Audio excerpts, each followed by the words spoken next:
Hello बच्चों, क्या हाल है आप सभी का। जो भी चैनल पर नए हैं चैनल को लाइक सब्सक्राइब और शेयर जरूर कर दीजिए ताकि स्टडी से रिलेटेड वीडियो सारी आपको टाइम मिलती रहे। और बेल आइकन दबाना मत भूलिएगा। और साथ में क्या करेंगे, हमारे टेलीग्राम चैनल को भी ज्वाइन कर सकते हैं जहां पर आपको विदिन 24 आवर्स आपको तुरंत सोल्यूशन प्रोवाइड किया जाएगा।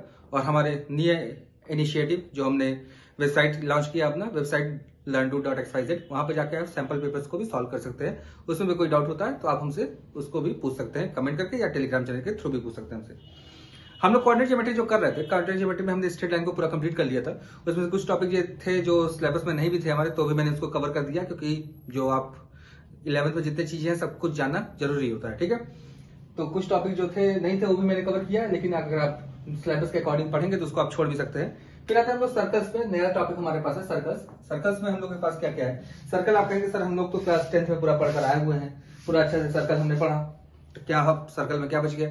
तो सर्कल में आपने जो पढ़कर आए, सर्कल के थ्योरम्स पढ़कर आप आए हुए हैं। सर्कल के बारे में आप क्लास 9 में भी थोड़ा सा इंट्रोडक्शन मिला था, क्लास 10 में भी थोड़ा सा मिला था। एरिया जाने आप, उसका डायमीटर क्या होता है, सेकंड क्या होता है, फिर कॉर्ड क्या होता है, फिर सबों में क्या क्या प्रॉपर्टी होती है, कि साइक्लिक क्वाड्रिलेटरल में क्या प्रॉपर्टी होती है, सर्किल के अंदर कोई ट्रायंगल बन रहा है तो उसमें क्या प्रॉपर्टी होगी।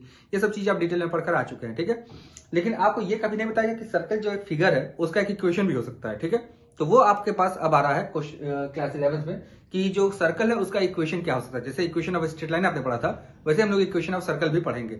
तो सर्कल क्या होता है, सबसे पहले इंट्रोडक्शन के बारे में अगर बात करें थोड़ा सा, तो सर्कल के बारे में हम जानते हैं क्या है भाई। एक फिक्स पॉइंट लेते हैं हम लोग, क्या लेते हैं भाई, फिक्स पॉइंट, जिसको हम लोग कहते हैं क्या, सेंटर ऑफ सर्कल। ठीक है, इस फिक्स पॉइंट से किसी एक पॉइंट का ऐसा पॉइंट हो, ढेर सारे पॉइंट ले लीजिए आप, ऐसा पॉइंट हो जिनका डिस्टेंस सारे आपस में क्या हो रहा हो, इक्वल, यानी सारे इक्वल हो गए। सारे क्या बोलते हैं हम लोग, रेडियस बोलते हैं। क्या बोलते हैं हम लोग, थोड़ा सा आपको लग नहीं रहा होगा बराबर है, लेकिन आप मान लीजिए बराबर है। ठीक है, तो मान लेते हैं क्या है, वो बराबर है, सारे रेडियस है। तो किसी एक फिक्स्ड पॉइंट से अगर एक ऐसा पॉइंट जिस कुछ उस पॉइंट का लोकस होता है, उस पॉइंट का लोकस होता है जिसका एक फिक्स्ड पॉइंट से डिस्टेंस हमेशा क्या होता है, कांस्टेंट होता है, and it is known as radius of the circle. ठीक है, क्या कहते हैं इसको हम लोग, रेडियस ऑफ द सर्कल। अब अगर सर्कल के बारे में आप ये समझ गए हो, तो अब इसका हम लोग को इक्वेशन पढ़ना है। तो इक्वेशन पढ़ने के लिए हम लोग को जानना क्या क्या है। पहला चीज हम लोग को जानना है कि सर्कल का इक्वेशन निकालने की जरूरत क्या क्या चीजें होगी। पहला चीज हम लोग को जरूरत होगी उसके सेंटर की और उसके रेडियस की। देखिए भाई, सर्कल बनने में यही दो चीज रोल प्ले करते हैं। सेंटर को पता होना चाहिए, सेंटर पता चलेगा तो हम जान जाएंगे कोऑर्डिनेट एक्सिस में कहां पे वो जाने वाला है। तो सेंटर पता होना चाहिए, साथ में हमको क्या पता चलना चाहिए, उसका रेडियस पता होना चाहिए। तो उतना लेंथ हम लोग किस पे, कंपास पे लेके हम लोग उतना घुमा देते हैं तो हम लोग क्या बन जाएगा, एक सर्कल बन जाएगा। तो मान लीजिए हमारा मेन रोल हो गया कि सेंटर और रेडियस अगर किसी सर्कल का पता होगा तभी हम उसका क्या निकाल सकते हैं, इक्वेशन निकाल सकते हैं। रीजन आपको भी पता है यहाँ पर कि एक पॉइंट का, उस पॉइंट का लोकस होता है जिसका फिक्स पॉइंट से दूरी क्या होता है, इक्वल होता है। तो फिक्स पॉइंट जो है वो क्या है, सेंटर है, और ये जो दूरी है वो क्या होता है, हमेशा रेडियस होता है भाई। तो रेडियस और सेंटर दो चीजों का हमारा रोल प्ले करेगा क्या, सर्कल। तो सर्कल का सेंटर और रेडियस हमको चाहिए। तो फर्स्ट फॉर्म पे हम लोग आए, तो फर्स्ट फॉर्म पे हम लोग के पास जो सेंटर होता है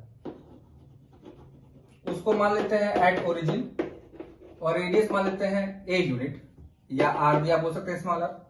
तो इसका जो इक्वेशन होगा x square plus y square equals to r square, this will be the equation. अभी आया कैसे, थोड़ा इसको सोचा जाएगा। तो फिक्स पॉइंट मैंने सेंटर लिया था जिसको मैंने 0,0 माना। ठीक है, जो पॉइंट जिसका लोकस है तो उसको हमेशा एक्स वाई मानते हैं हम लोग, ये जानते ही आप। इससे इसके बीच की दूरी किसके इक्वल होगी, आर के। तो एक्स माइनस 0 का whole square plus y minus 0 का होल स्क्वायर का अंडर रूट किसके इक्वल होगा, आर के। स्क्वायरिंग को दूसरा करेंगे तो square plus y square equal to r square. देखिए इसलिए आ जाता है ये। ठीक है, दूसरी पार्ट, अगर मान लेते हैं सेंटर हमारे पास h, k हो और रेडियस मेरा r हो, तो इक्वेशन हो जाएगा x माइनस एच का whole square plus y minus k का whole square equal to r square. ये दूसरा फॉर्म हो गया। तीसरा आते हैं हम लोग कौन सा फॉर्म, डायमीटर फॉर्म पर। किस पर आएंगे हम लोग, डायमीटर फॉर्म पर। डायमीटर फॉर्म में क्या होता है भाई, हमको सर्कल जो दिया रहता है, जो सर्कल है इसके एंड्स ऑफ डायमीटर दिए रहेंगे। क्या दिए रहेंगे, एंड्स ऑफ डायमीटर। जैसे x1 y1 मान लेते हैं और दूसरे मान लेते हैं क्या, x2 एंड y2। ये एंड्स ऑफ डायमीटर दिए रहते हैं अगर, तो x माइनस x1 दूसरा x minus x2 plus y minus y1 फिर y minus y2, this will B 0। यही हमारा क्या है, diameter form of the circle है। ये जनरल वो फॉर्म्स हैं जिनको हमको जानना जरूरी है, ठीक है। इसके अलावा कई तरीके से सर्कल की इक्वेशन फॉर्म कर सकते हैं, हम लोग इक्वेशन फॉर्म कर सकते हैं, जिसमें से कुछ मैं आपको दिखाता हूं कि कैसे कैसे इक्वेशन हम लोग चेंजेस ला सकते हैं इक्वेशंस में, ठीक है। तो अब यहां तक आपको समझने में कोई दिक्कत नहीं होनी चाहिए। तो हम लोग 3 टाइप का इक्वेशन पढ़े, जब सेंटर ओरिजिन और रेडियस आर हो, जब सेंटर एच कॉमा के और रेडियस आर हो, और एक डायमीटर फॉर्म था। डायमीटर फॉर्म में क्या होता है भाई, जिसमें एंड्स ऑफ डायमीटर दिया है, इन दोनों को हम लोग क्या बोलते हैं, एंड्स ऑफ डायमीटर। क्या बोलते हैं भाई, एंड्स ऑफ डायमीटर। अच्छा, अब आप इसमें से एक और ट्रिक लगा सकते थे, लॉजिक अगर आप समझे थोड़ा सा। तो एंड्स ऑफ डायमीटर का अगर हम लोग मिड पॉइंट निकाल लें, मिड पॉइंट, तो मिड पॉइंट जो होगा वो क्या हो जाएगा हमारा, सेंटर। सेंटर मिल गया, और सेंटर से इसके बीच की दूरी क्या हो जाएगी, रेडियस, या टोटल डिस्टेंस का हाफ करेंगे तो भी रेडियस। तो हमको सेंटर और रेडियस भी हम निकाल सकते थे, कोई दिक्कत की बात नहीं है। चाहे तो आप वैसे भी कर सकते हैं, चाहे तो आप वैसे भी कर सकते हैं, आपकी मर्जी के ऊपर है, लेकिन फॉर्म याद रखेंगे तो सोल्यूशन थोड़ा सा आसान हो जाएगा। चलिए, कभी कभी क्वेश्चन में बोल ही देता है कि डायमीटर फॉर्म से ही सॉल्व करिए इसको, ठीक है। तो ये भी कर सकता है। तो इससे बचने के लिए हम लोग क्या करेंगे, ये सब चीजें फॉर्मूले याद होना चाहिए। अब देखिए चौथा जो मैं बता रहा हूं, जो सर्कल हो, circle touches both the axis, दोनों एक्सिस को टच कर रहा हूं, देखिएगा भाई ध्यान से थोड़ा। तो इस तरह से 1 2 3 4, ये देखिए 4 सर्कल बन जाएंगे जो क्या कर रहे होंगे, दोनों एक्सिस को टच कर रहे हैं। तो थोड़ा ध्यान से देखिए, तो इनका सेंटर, इनका सेंटर, इनका सेंटर, इनका सेंटर, तो ये 4 सर्कल बन सकते हैं। मैं पहले एक को बना के आपको थोड़ा सा व्यू क्लियर कर दूं, तब आपको ज्यादा बेहतर समझ में आएगा इसमें हम लोग करने क्या वाले हैं। मान लीजिए एक सर्कल मैंने बनाया,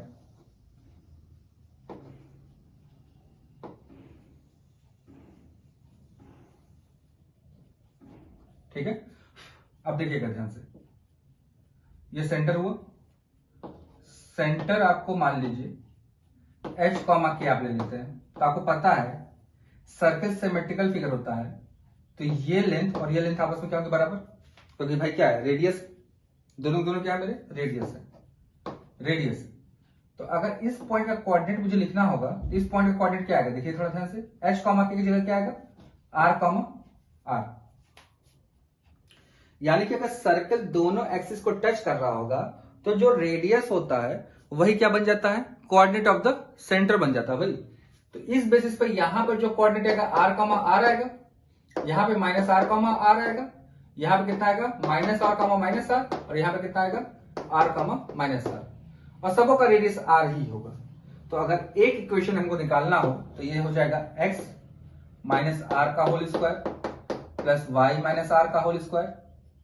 भाई ध्यान से समझिएगा इसको, आर स्क्वायर पहला इक्वेशन, दूसरा हो सकता है कितना, एक्स प्लस आर का whole square plus y minus r का whole square equal to r square. तीसरा क्या हो सकता है भाई, एक्स प्लस आर का whole square plus y plus r का whole square equal to r square. चौथा हो जाएगा क्या, एक्स माइनस आर का whole square plus y plus r का whole square equal to r square. ये देखिए, ये फर्स्ट क्वाड्रेंट का हो गया, ये सेकंड क्वाड्रेंट का हो गया, ये थर्ड क्वाड्रेंट का, ये फोर्थ क्वाड्रेंट का। अब अगर चारों कंबाइन करके एक बार लिखना चाहते हैं तो क्या हो जाएगा, एक्स प्लस माइनस आर का whole square plus y plus minus r का whole square equal to r square. ये भी इक्वेशन हो सकता है, ठीक है। तो एक बार प्लस ले लीजिए, एक बार माइनस ले लीजिए, एक बार एक प्लस एक माइनस, एक बार माइनस एक प्लस, ठीक है। ये चीज ऐसे भी लिखा जा सकता है। चलिए, ये बातें आपके दिमाग में बैठ गई हो अगर, तो ये हमारे पास हो गया equation of circle which touches both the axis. इस तरह से बहुत सारे फॉर्म हम लोग बना सकते हैं। तो बहुत सारे फॉर्म के लिए हम लोग चलती है, धीरे धीरे आगे बढ़ते हुए चलते हैं, ठीक है। तो यहां तक अगर आप समझने में कोई दिक्कत ना हो तो आप देख रहे होंगे सारे इक्वेशन ऑफ सर्किल जितने भी थे, हमारे पास जो रोल प्ले कर रहा है, क्या चीज चाहिए हमें, सेंटर और इट्स रेडियस, ठीक है। दो चीजें हमें पता चल जाएगी तो हम सर्किल का इक्वेशन बड़े आराम से निकाल सकते हैं। तो हमें चाहिए क्या, दो चीज, सर्किल का सेंटर और सर्किल का क्या, रेडियस चाहिए, ठीक है। तो सेंटर और रेडियस को पता करेंगे और फटाफट हम लोग सॉल्व करते हुए आगे चलते हुए चले जाएंगे, ठीक है। थ्योरी कमांड अगर हो जाएगा हमारा, तो हमारे पास सोल्यूशन करने में कोई दिक्कत नहीं होगी। क्योंकि इक्वेशन इतने ही फॉर्म पे सारे के सारे दिए गए हैं, ठीक है। और टेंजेंट और पॉइंट ऑफ कांटेक्ट जो हमने निकाल दिए थे वो सिलेबस हमारा रिड्यूस हो चुका है, आपको पता ही है, तो बहुत ज्यादा इसमें बचा नहीं है सिलेबस में, ठीक है। अब आते हैं 5वें फॉर्म पर। वह सर्कल टचेस वाई को टच, पहले एक्स कर देते हैं, एक्स एक्सिस, ठीक है। चलिए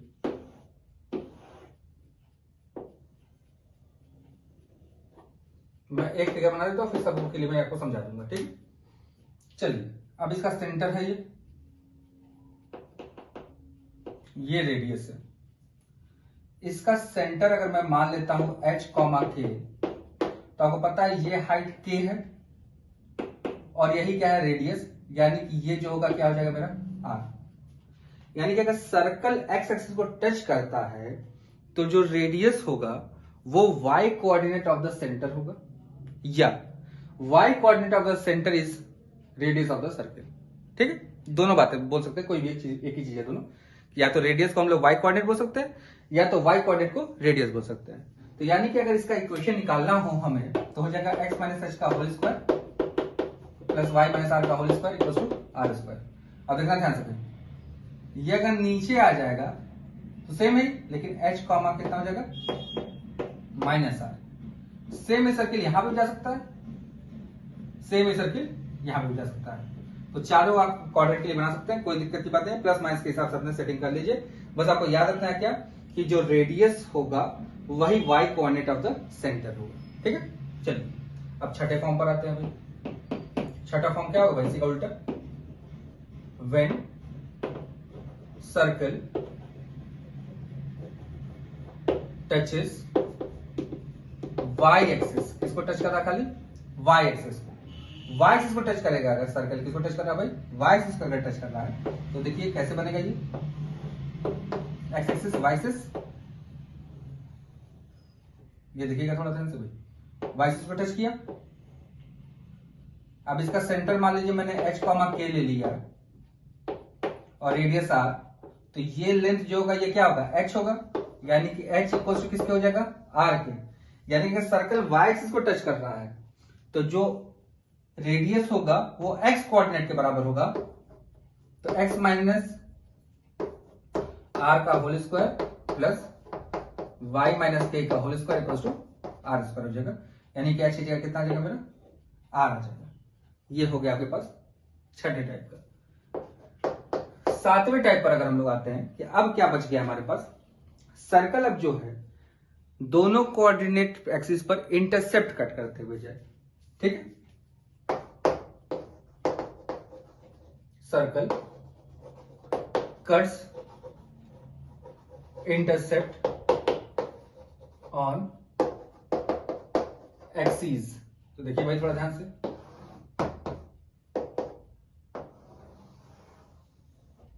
ये सर्कल हो गए दोनों एक्सिस पे, देखिए इंटरसेप्ट कर लीजिए, ये लेंथ ये मान लीजिए a कॉमा 0 है, ये ले लीजिए 0 कॉमा b है, और ये आप ले लीजिए क्या 0 कॉमा 0 है। तो आपको पता है ये अगर ज्वाइन करते हैं आपस में हम तो ये 90 डिग्री एक एंगल बनेगा, क्या बनेगा हमारा 90 डिग्री एंगल, और ये राइट एंगल ट्रायंगल बना देगा, क्या बनेगा देखिए मेरा right angle triangle. Right angle triangle बना तो यानी कि ये क्या हो जाएगा, ये सेमी सर्किल हो जाएगा। तो सेमी सर्किल के लिए ये लाइन जो है ये क्या ट्रीट हो जाएगी मेरी, डायामीटर ट्रीट हो जाएगी, क्या हो जाएगी डायामीटर। तो इक्वेशन क्या हो जाएगा भाई मेरा diameter form x minus a x minus 0 प्लस y minus 0 y minus b equal to 0। देखिए ये हो गया, ये भी एक फॉर्म हो गया हमारे पास। देखिए इस तरह से हम बहुत सारे फॉर्म बना सकते हैं अपने सुविधानुसार, कोई दिक्कत की बात नहीं है। धीरे धीरे फॉर्म बढ़ाते चलिए, सब मैं बताते चलता हूँ आपको, ताकि जितने टाइप के क्वेश्चन एक्सरसाइज में है सारे पहले से आपके पास थ्योरी के फॉर्म में कलेक्ट होने चाहिए, ठीक है। सारे क्वेश्चन को जरूर अपने कॉपी पे लिख लीजिएगा फिगर के साथ, ताकि आपको पता रहे कभी फर्दर आप देखें कि भाई कहाँ से क्या क्या चीजें आई हैं, तो आपको पहले से पता होना चाहिए कि हाँ भाई ये यहाँ से आया, ये यहाँ से आया, रेडियस क्यों इसके इक्वल हो गया, कैसे हो गया, ये सब आपको कोऑर्डिनेट ज्योमेट्री के फॉर्म से पता होना चाहिए पहले से, ठीक है। तो ये सब कोऑर्डिनेट ज्योमेट्री की प्रॉपर्टी के हिसाब से हम लोग करते हुए चल रहे हैं। अब आते हैं हम लोग, हमने शायद 7 फॉर्म कर ली, तो हम लोग आते हैं 7वें फॉर्म पर। 7वें फॉर्म में क्या है, एक एक्सिस पर इंटरसेक्ट कट करें, intersect on one axis and touches other, दूसरे को टच करें। देखिए ध्यान से क्या इसका मतलब हुआ, मैं एक्स के लिए बता रहा हूं, वाई के लिए आपको से ट्राई कर लीजिएगा भाई। चलिए वाई का ही बता दूंगा मैं। ये हो गया, ये लेंथ को मैं 2a सपोज कर रहा हूं। क्या सपोज कर रहा हूं? 2a। ध्यान से देखिएगा, एक एक्सिस पर इंटरसेक्ट कट कर रहा है और एक एक्सिस को टच करते हुए जा रहा है। देखिए ध्यान से टच कर रहा है यहां पर। अब इसके सेंटर को मान लीजिए मैंने ले लिया h, k। तो ध्यान से देखिएगा, ये 9th में या 10th में आप थ्योरम पढ़कर आए हैं कि अगर सेंटर से कॉर्ड पर अगर परपेंडिकुलर ड्रॉ करते हैं तो ये दो इक्वल पार्ट में कटता है। याद होगा, सर्कल के सेंटर से अगर कॉर्ड पर क्या ड्रॉ करते हैं हम लोग, परपेंडिकुलर ड्रॉ करते हैं तो कॉर्ड पर क्या करता है, दो इक्वल पार्ट में डिवाइड करता है। अब आप समझ रहे हो कि मैंने इसको 2a क्यों लिया था, क्योंकि ये पार्ट मेरा क्या हो जाएगा, a हो जाएगा। और ये जो हाइट हमारी है, हाइट y एक्सिस पे गई, यानी कि हाइट क्या हो जाएगा मेरा पास, k हो जाएगा। अब अगर ये हम लोग रेडियस अगर निकालना चाहें, रेडियस, ये रेडियस r है, तो r जो होगा मेरा, तो ध्यान से देखिएगा, r जो होगा मेरा वो हो जाएगा under root of k square plus a square. और हम लोग जान रहे हैं कि अगर सर्कल y एक्सिस को टच करेगा तो जो रेडियस होता है वही x कोऑर्डिनेट के बराबर हो जाता है, यानी कि यही मेरा किसके इक्वल हो जाएगा, h के इक्वल हो जाएगा। तो ध्यान से देखिएगा, ये किसके इक्वल हो जाएगा, h के। देयरफॉर इक्वेशन अगर निकालना चाहें तो x माइनस h, h की जगह क्या आएगा, under root k square plus a square का क्या whole square plus y minus k का whole square equals to r square. This will be the equation of circle for the concept intercept on the x axis and touches other axis. Same इसी का opposite form पे अगर हम लोग चलें, x axis Y axis पर,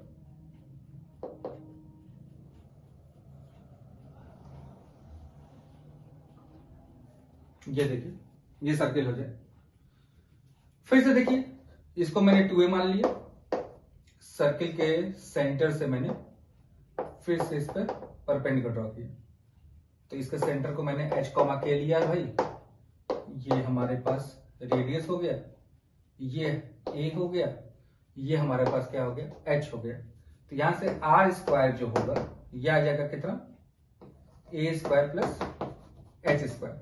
और हम लोग पढ़ चुके हैं अगर सर्किल x एक्सिस को टच करेगा तो जो रेडियस होगा वही उसका कौन सा कोऑर्डिनेट हो जाएगा, y कोऑर्डिनेट, यानी k हो जाएगा भाई। अभी हम लोग पढ़ा अभी, तो इक्वेशन क्या हो जाएगा इसका, x माइनस h का whole square plus y minus under root of a square plus h square का whole square equals to r square. r square जगह क्या डाल देंगे हम लोग, under root of a square plus h square का whole square. ठीक है, यहां पे प्यार की जगह वही डाल देंगे हम लोग। यहां पे प्यार की जगह क्या आ सकता है हमारे पास, k square plus a square के अंडर रूट का क्या होल स्क्वायर, या अंडर रूट के बिना भी लिख सकते थे। ये आपके पास आ गया इक्वेशन ऑफ सर्कल। ठीक है, तो ये कुछ ऐसे फॉर्म्स थे जिसको आपको जानना जरूरी था। ठीक है, इसके अलावा भी ढेर सारे टाइप के क्वेश्चन बन सकते हैं, लेकिन ये कुछ ऐसे इंपॉर्टेंट फॉर्म थे जिसको जानने के लिए आपको इंपॉर्टेंट था, इसको आपको जानना ही जानना चाहिए। ये डिफरेंट फॉर्म्स है कौन कौन से। ठीक है, तो ये सर्कल का इक्वेशन का ये डिफरेंट फॉर्म्स हो गए। अब हम लोग जो करते हैं कि हम लोग अब एलिजिबल हो चुके हैं किसको करने के लिए, जो हमारे पास एक्सरसाइज प्रोवाइड किया गया है मेरे करवाल बुक में, एक्सरसाइज नंबर 12.1, उसको करने के लिए एलिजिबल हो गया। तब तक चैनल पर ट्यून्ड रहिए, आपको जल्दी से जल्दी उसका भी सोल्यूशन प्रोवाइड कर दिया जाएगा। चैनल पर अपना प्यार इसी तरह बनाते रहिए। फिर मिलते हैं नेक्स्ट वीडियो में, तब तक के लिए आप लोग को, सभी लोग को बाय बाय।